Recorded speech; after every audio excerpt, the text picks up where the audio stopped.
যুক্তরাষ্ট্রে বাংলাদেশি কমিউনিটির প্রিয় মুখ মূলধারার রাজনীতিবিদ ও জেবিবি এর প্রেসিডেন্ট গিয়াস আহমেদ বলেছেন, বাংলাদেশি কমিউনিটির হাত ধরে জ্যাকসন হাইটস জেগে উঠেছে। নিউ ইয়র্কে গ্লোবাল ট্যুরস অ্যান্ড ট্রাভেলসের ইফতার ও দোয়া মাহফিলে প্রধান অতিথির বক্তব্যে তিনি এসব কথা বলেন।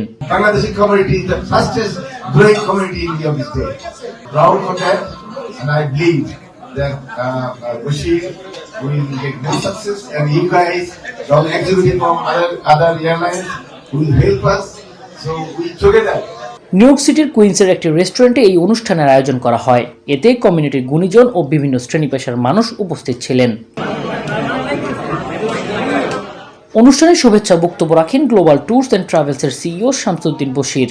অনুষ্ঠানে বক্তব্য রাখেন এমিরেটস এয়ারওয়েজের commercial manager Mohammad M Noman.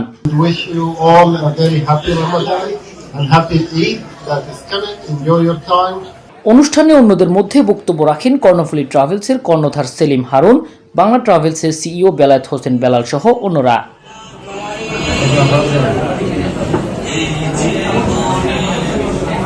অনুষ্ঠানে উপস্থিত ছিলেন বাড়ি হোম কেয়ারের সিইও আসিফ বাড়ি টুটুল, সানম্যান গ্লোবাল এক্সপ্রেসের সিইও মাসুদ রানা তপন সহ অন্যরা। ইফতারের আগে রোজার ফজিলত ও গুরুত্ব নিয়ে আলোচনা করেন স্কলাররা। ইফতারের আগে মুসলিম উম্মার শান্তি ও সমৃদ্ধি কামনায় দোয়া করেন অতিথিগণ। Desk report, GTV New York. ইফতারের সময় আমরা তোমার দরবারে হাত তুলেছি, আল্লাহ আমাদের সবার হাত কেন কবুল ও মঞ্জুর করুন।